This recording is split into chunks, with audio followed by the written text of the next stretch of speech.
ನಮಗೆಲ್ಲ ಹೆಂಗಾಗೋಗಿದೆ ಅಂದರೆ ನಾವು ಕನ್ನಡಿಗರಾಗಿ ಕನ್ನಡದಲ್ಲೇ ಹುಟ್ಟಿ ಬೆಳೆದ್ರೂ ಎಷ್ಟೊಂದು ಪದಗಳನ್ನ ಇಂಗ್ಲೀಷಲ್ಲಿ ಯೂಸ್ ಮಾಡ್ಬಿಡ್ತೀವಿ.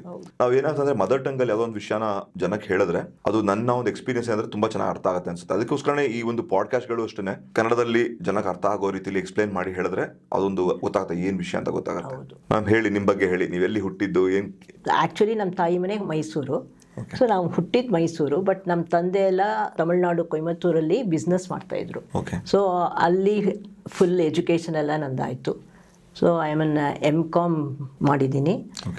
ನನಗೆ very much interested in mathematics, numbers ಇದರಲ್ಲೆಲ್ಲ. ಸೊ ಹಾಗೆ abacus training, Vedic mathematics training ಎಲ್ಲ ತೊಗೊಂಡೆ.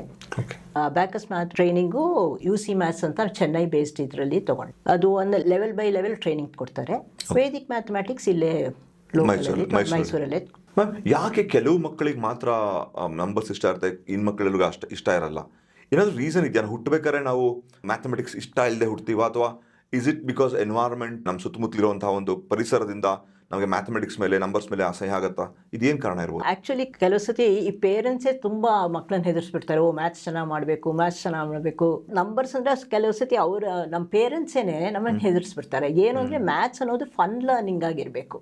ನಂಬರ್ ಪಝಲ್ಸು, ವರ್ಡ್ ಪಝಲ್ಸು ಅಂತ ಥರ ಮಾಡಿ ಮಾಡಿ ಮಕ್ಕಳಿಗೆ ಆಮೇಲೆ ಸ್ಟೇಟ್ಮೆಂಟ್ಸ್ ಅಂಸ್ತಾರ. ಈಗ ಏನಾದ್ರು ಪ್ರಾಕ್ಟಿಕಲ್ ಆಗಿ ಏನಾದ್ರು ಮಾಡಿ ಮಕ್ಕಳಿಗೆ ಹೇಳ್ಕೊಟ್ರೆ ಖಂಡಿತ ಅವ್ಗಳಿಗೆ ಆ ಫೋಬಿಯಾ ಇರಲ್ಲ. ಫೋಬಿಯಾ ಅಂದರೆ ಹೆದರಿಕೆ ಇರಲ್ಲ.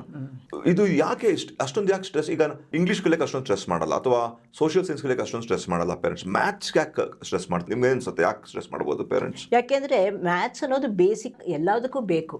ನಂಬರ್ಸ್ ಅನ್ನೋದು ಡೈಲಿ ಲೈಫ್ಗೆ ಮುಂದೆ ಯಾವ ಸಬ್ಜೆಕ್ಟಲ್ಲೂ ಸ್ವಲ್ಪ ಮ್ಯಾಥಮ್ಯಾಟಿಕ್ಸ್ ಇದ್ರೇ. ಈಗ ಟೆಕ್ನಿಕಲ್ ಲೈನ್ಗೆ ಹೋದರೆ ಸೈನ್ಸು, ಫಿಸಿಕ್ಸ್, ಮ್ಯಾಥಮ್ಯಾಟಿಕ್ಸ್ ಬೇಕೇ ಬೇಕು. ಸೊ ಅದಕ್ಕೆ ಮ್ಯಾಥ್ಸನ್ನು ಸ್ಟ್ರೆಸ್ ಮಾಡ್ತಾರೆ. ವಾವ್ ಮ್ಯಾಮ್, ನನಗನ್ಸುತ್ತೆ ಹೇಳ್ತೀನಿ, ಮ್ಯಾಥ್ಸು ಆಸ್ ಅ ಸಬ್ಜೆಕ್ಟ್ ನೋಡೋಕ್ಕಿಂತ ನಮ್ಮ ಮ್ಯಾಥ್ಸ್ ನಮ್ಮ ಬ್ರೈನ್ಗೆ ಒಂದು ಜಿಮ್ ಇದ್ದಂಗೆ ಅಂತ ಅನ್ಸುತ್ತೆ. ಒಂಥರ ಎಕ್ಸರ್ಸೈಸ್ ಮಾಡಿ ಸ್ಟ್ರಾಂಗ್ ಮಾಡುವಂಥ ಒಂದು ಇದು. ನಿಮ್ಗೆ ಅನ್ಸುತ್ತೆ ಅದಕ್ಕೆ? ಹೌದು, ಖಂಡಿತ. ಯಾಕೆಂದರೆ ನಾವು ಇಲ್ಲಿ ನಾನು ಅಬ್ಯಾಕಸ್ ಟ್ರೈನಿಂಗ್ ತೊಗೊಂಡಿರೋದ್ರಿಂದ ಅದು it's a whole brain development programme. Left ಬ್ರೈನನ್ನು ಆ್ಯಕ್ಟಿವೇಟ್ ಮಾಡುತ್ತೆ, ರೈಟ್ ಬ್ರೈನನ್ನು ಆ್ಯಕ್ಟಿವೇಟ್ ಮಾಡುತ್ತೆ. ಲೆಫ್ಟ್ ಬ್ರೈನ್ ಏನು ಮಾಡುತ್ತೆ? ಕಾಗ್ನೇಟಿವ್ ಸ್ಕಿಲ್ಸ್, ಅದು ಕಾನ್ಸಂಟ್ರೇಷನು, ಮೆಮರಿ ಪವರು, ಆಮೇಲೆ ಕ್ರಿಯೇಟಿವ್ ಅಬಿಲಿಟೀಸು, ಅದೆಲ್ಲ ಲೆಫ್ಟ್ ಬ್ರೈನ್ ನೋಡ್ಕೊಳುತ್ತೆ. Right brain photographic memory, imagination, ಅವೆಲ್ಲ. ಸೊ ಈ ಅಬ್ಯಾಕಸ್ಸಲ್ಲಿ ನಾವು ಮಕ್ಕಳು 2 ಹ್ಯಾಂಡ್ಸನ್ನು ಯೂಸ್ ಮಾಡೋದ್ರಿಂದ 2 part of the brain at the same time function ಆಗುತ್ತೆ. ಅಂದ್ರೆ ನನ್ಗೆ ಗೊತ್ತಿರೋದು ಒಂದೇ ಬ್ರೈನ್ ನಮಗೆ ಅಂತ. ಅದರಲ್ಲಿ ಲೆಫ್ಟ್ ಬ್ರೈನ್, ರೈಟ್ ಬ್ರೈನ್ ಅದು ಫಿಸಿಕಲಿ ಬೇರೆ ಬೇರೆನಾ, ಅಥವಾ ಬರೀ ಒಂದು ಆಪರೇಷನಲ್ಲಿ ಬೇರೆ ಬೇರೆ? ಇಷ್ಟು ಭಾಗ ಇದನ್ನ ಮಾಡು, ಆಪರೇಷನಲ್ಲಿ. ಓಕೆ ಮ್ಯಾಮ್, ಈಗ ನಾನು ಸ್ಕೂಲಲ್ಲಿ ಹೋಗ್ಬೇಕಾದ್ರೆ ಎಲ್ಲ ಮಕ್ಕಳು ನೋಡ್ಬೇಕಾದ್ರೆ ಕೆಲವು ಮಕ್ಕಳು ಸಖತ್ ಸ್ಮಾರ್ಟಾಗಿ ಮ್ಯಾಥ್ಸಲ್ಲಿ ಸಖತ್ ಮಾಡಿರ್ತಾರೆ. ಮ್ಯಾಥ್ಸಲ್ಲಿ ಚೆನ್ನಾಗಿರೋ ಮಕ್ಕಳು ನಾನು ನೋಡಿದ್ದೀನಿ, ಯೂಶಲಿ ಬೇರೆ ಸಬ್ಜೆಕ್ಟಲ್ಲಿ ಚೆನ್ನಾಗಿರ್ತಾರೆ. ಅದು ಅವ್ರ ಹತ್ರ ಯೂಶಲಿ ರ್ಯಾಂಕ್ ಸ್ಟೂಡೆಂಟ್ಸ್ ಇರ್ಬೋದು, ಫಸ್ಟ್ ಬೆಂಚ್ ಸ್ಟೂಡೆಂಟ್ಸ್, ಇವ್ರುಗಳು ತುಂಬ ಚೆನ್ನಾಗಿ ಮ್ಯಾಥ್ಸ್ ಮಾಡ್ತಿರ್ತಾರೆ. ನಾನು ಮ್ಯಾಥ್ಸ್ ಚೆನ್ನಾಗಿ ಕಲಿತ್ರೆ ನನಗೆ ಬೇರೆ ಸಬ್ಜೆಕ್ಟಲ್ಲೂ ನಾನು ಇಂಪ್ರೂವ್ ಆಗೋ ಚಾನ್ಸಸ್ ಇದೆಯಾ?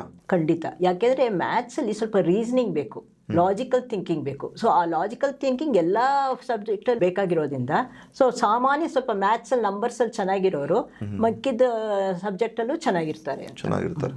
ಈಗ ನಾನು ನೋಡ್ತಾ ಇರೋಂಗೆ ನಮ್ಮ ಮ್ಯಾಥಮೆಟಿಕ್ಸ್ನ ಸ್ಕೂಲಲ್ಲಿ ಟೀಚರ್ ಹೇಳ್ಕೊಡ್ತಾರೆ.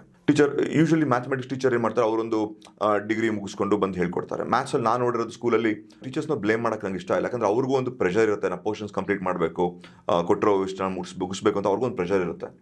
ಸೊ ನಮ್ಮ ಮ್ಯಾಥ್ಸ್ ಸ್ಕೂಲಲ್ಲಿ ಹೇಳ್ಕೊಡೋದು ಕಂಪ್ಲೀಟಾಗಿ ಎಕ್ಸಾಮ್ ಪಾಯಿಂಟ್ ಆಫ್ ವ್ಯೂ ಅಂತ ನನಗನ್ಸುತ್ತೆ. It's not to build mathematical ಬ್ರೈನ್ನ ಬಿಲ್ಡ್ ಮಾಡೋಕ್ಕೆ ಪ್ರಯತ್ನ ಪಡ್ತಾ ಇಲ್ಲ ಅಂತ ಕೆಲವು ಟೀಚರ್ಸ್ ಇದ್ದಾರೆ. ನನಗೆ ಗೊತ್ತಿರೋ ತುಂಬ ಒಳ್ಳೆ ಟೀಚರ್ಸ್ ಇದ್ದಾರೆ. ಬಟ್ ಜನರಲಿ ಆ ಥರ ಒಳ್ಳೆ ಟೀಚರ್ಸ್ ಎಲ್ಲ ಮಕ್ಳಿಗೂ ಸಿಗೋದಿಲ್ಲ. ಸೊ ಈಗ ನನ್ನ ಮಗು, ಈಗ ಫಾರ್ ಎಕ್ಸಾಂಪಲ್ ನಾವು ಪೇರೆಂಟ್, ನನ್ನ ಮಗು ಈಗ ಇನ್ನು LKG ಪ್ರಿ-KG ಅಂತ ಅಂದ್ಕೊಳ್ಳೋಣ. ಈಗಲಿಂದಾನೇ ಆ ಮಗುಗೆ ನಾನು ಮ್ಯಾಥಮೆಟಿಕಲ್ ಬ್ರೈನ್ ಬರ್ಸೋಕ್ಕೆ ನಾನು ಹೆಲ್ಪ್ ಮಾಡ್ಬೋದಾ? ಇಫ್ ನನ್ನ ಮಗು, ನಾನು ಡಿಫ್ರೆಂಟ್ ಸ್ಟೇಜಸ್ ಆಫ್ ಲೈಫ್ ಕೇಳ್ತೀನಿ ಮ್ಯಾಮ್. ಈಗ first let us start with ಒಂದು ಪ್ರಿ-KG ಮಗು, ಅಥವಾ ಒಂದು ಇನ್ನೂ ಈಗ ಸ್ಕೂಲ್ ಹೋಗ್ತಾ ಇರೋ ಮಗು. ಈ ಥರ ಮಕ್ಳಿಗೂ ನಾನು ಮ್ಯಾಥಮೆಟಿಕಲ್ ಬ್ರೈನ್ ಬರ್ಸೋಕ್ಕೆ ಪ್ರಯತ್ನ ಪಡ್ಬೋದಾ ಆಸ್ ಅ ಪೇರೆಂಟ್? ಹೌದು, ಮಾಡ್ಬೋದು. ಯಾಕೆಂದರೆ ಈಗ ಒಂದು 4 ವರ್ಷ ಮಗುಗೆ ಸ್ವಲ್ಪ ಎಲ್ಲ ಗೊತ್ತಿರುತ್ತೆ. ಈಗ ಸಪೋಸ್ ಅಡಿಷನ್ ಅಂದರೆ ಏನು ಮಕ್ಕಳು ಹೇಳ್ಕೊಡ್ಬೋದು. ಈಗ 2 ಹಣ್ಣಿದೆ, ಇದರಲ್ಲಿ 2 ಸೇರಿಸಿದ್ರೆ ಎಷ್ಟಾಗುತ್ತೆ? ಸೊ ಅದಕ್ಕೆ ಅಡಿಷನ್ ಬರುತ್ತೆ, ಪ್ಲಸ್ ಅಡಿಷನ್. ಸೊ 4. ಸೊ ಆ 4 ವರ್ಷದ ಮಗುಗೆ ಅದು ಬರುತ್ತೆ. ಈಗ ಪ್ರಾಕ್ಟಿಕಲ್ ಆಗಿ ಇಟ್ಕೊಂಡು ಮಾಡ್ಬೋದು. ಈಗ 4 ಬೊಂಬೆ ಇದೆ, ಅದರಲ್ಲಿ 2 ತೆಗೆದುಬಿಟ್ರೆ ಎಷ್ಟಾಗುತ್ತೆ? 2. ಸೊ ಆ ಥರ ಅಡಿಷನ್ ಸಬ್ಟ್ರಾಕ್ಷನ್ ಆಗಲೇ ಮಕ್ಳಿಗೆ ಒಂದು ಚೂರು ಕಲಿಸ್ಬೋದು. ಕೌಂಟ್ ಮಾಡೋದು ಅವೆಲ್ಲ ಮಕ್ಕಳಿಗೆ ಅವತ್ತಿನ ಒಂದು 4 ಇಯರ್ಸಲ್ಲೇ ಕಲ್ತ್ಕೋತವೆ ಮಕ್ಕಳು. ಸೊ ಪ್ರಾಕ್ಟಿಕಲ್ಲಾಗಿ ನಾವು ಮಾಡಿದ್ರೆ ಮಕ್ಕಳಿಗೆ ಇಂಟ್ರೆಸ್ಟು ಬರುತ್ತೆ ಹಾಗೇನೆ. ಓಕೆ. ಈಗ ಮಲ್ಟಿಪ್ಲಿಕೇಶನ್ ಅಂದರೆ ಕೆಲವು ಸತಿ ದೊಡ್ಡ ಮಕ್ಕಳಿಗೆ ಮಲ್ಟಿಪ್ಲಿಕೇಶನ್ ಅಂದರೆ ಏನು ಅಂತ ಗೊತ್ತಿಲ್ಲ, ಎಷ್ಟು ಟೈಮ್ಸ್ ಏನು ಅಂದರೆ 8 ಟೈಮ್ಸು ಅಂತ ಕೇಳ್ತಾರೆ. ನೋಡಿದ್ರಲ್ಲ ಈ ಪಾಡ್ಕಾಸ್ಟ್ ಕ್ಲಿಪ್ ನೀವು, ಇದು ನಿಮ್ಗೆ ಇಷ್ಟ ಆಯ್ತು ಅಂತ ಅನ್ಕೋತೀನಿ.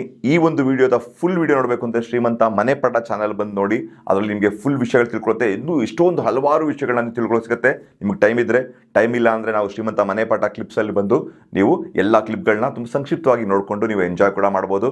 ದಯವಿಟ್ಟು ಶ್ರೀಮಂತ ಮನೆಪಾಠ ನೋಡಿ, ಶ್ರೀಮಂತ ಪಾಡ್ಕಾಸ್ಟ್ ಕ್ಲಿಪ್ ಚಾನಲ್ ಎರಡಕ್ಕೂ ಸಬ್ಸ್ಕ್ರೈಬ್ ಮಾಡಿ, ಎಂಜಾಯ್ ಮಾಡಿ, ಎಷ್ಟೊಂದು ವಿಷಯಗಳನ್ನ ತಿಳ್ಕೊಳ್ಳಿ.